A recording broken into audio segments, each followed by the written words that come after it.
As long as you're clear, do you want just a job or do you want like a career, right? First question to ask is pretty much that.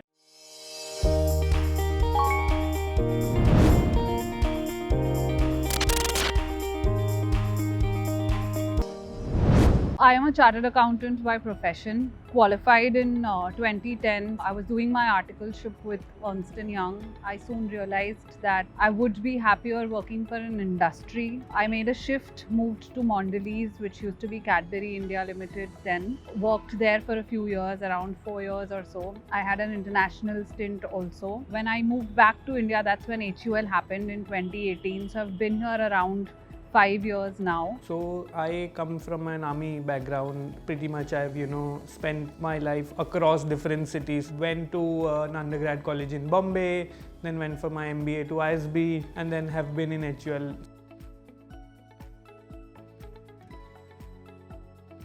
So I actually got into finance even before going to ISB. I worked in an investment bank. So I was not new to the world of finance. But yes, I got introduced to the world of FMCG in ISB, where got introduced to HUL through Lime. That's what kind of got me to thinking about a career in FMCG or the industry per se. As a part of the CA curriculum, 3 years of internship or articleship, as we call it, is compulsory. This articleship usually has to be done at a CA firm, which includes one of these big fours like Ernst & Young, KPMG, etc. So that's where we all start off. Once they become chartered accountants, I've seen a lot of people have found their comfort zones in those firms, which do accounting, auditing, taxation, all of these highly specialized fields, and they tend to stick there.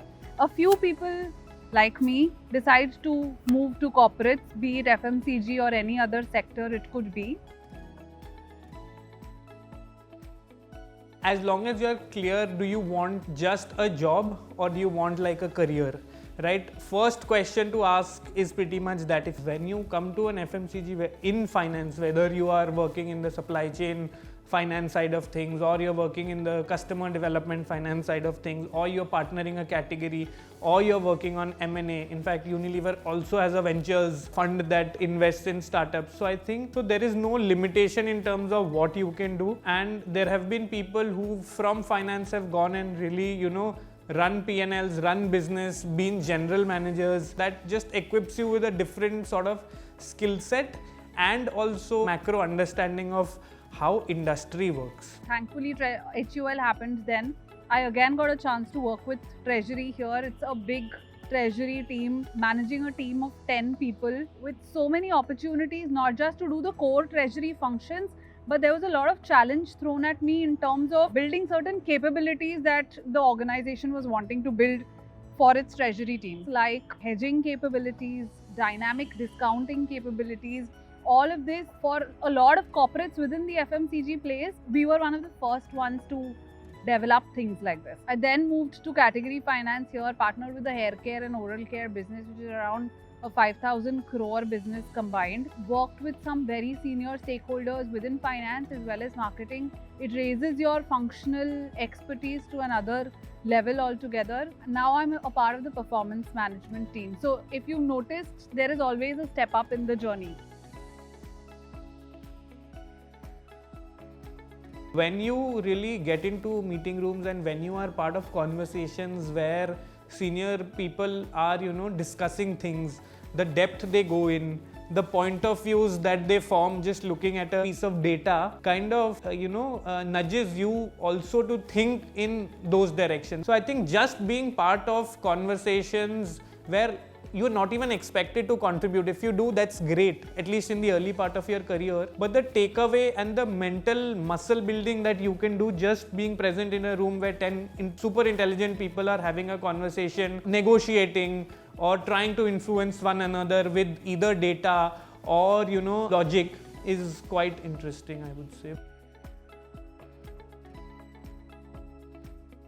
India itself is way ahead of the financial inclusion or digital finance when it comes to most other countries. Also, given the kind of technology India is developing, like UPI has become big, it makes all the more sense for us to be more engaged with them. UPI is something which doesn't exist in most other countries, right? When we talk about HUL, from a finance angle, because we are in the country which is really innovating and pioneering fintech, and when you have leaders who really, are crafting agendas like Reimagine HUL, which are really, how do I drive digital transformation within the organization. Nobody is shutting doors to hear new ideas. So as young people or as people, let's say, who are closely following that industry or the innovation that is happening in fintech, you're more than free and in fact encouraged to come and say that, oh, you know what, this, let's say, blockchain has come up, and this is one of the ways I think we as an organization can incorporate this new technology. Similarly, even with banks, we worked on technologies like blockchain, did pilots. Even if these are pilots that don't work, we are encouraged to learn from them, and probably it's a moonshot, which 5 years later, 10 years later will become something that everyone in the industry is adopting. We would have already done a pilot, learnt our lessons, we know what needs to be probably changed internally in our ecosystem to adopt that 5 years down the line. So a lot of these experiments and pilots that we do will be moonshots of 2023, which will become business as usual in 2030. And this is the kind of atmosphere this place or this organization facilitates for people like me.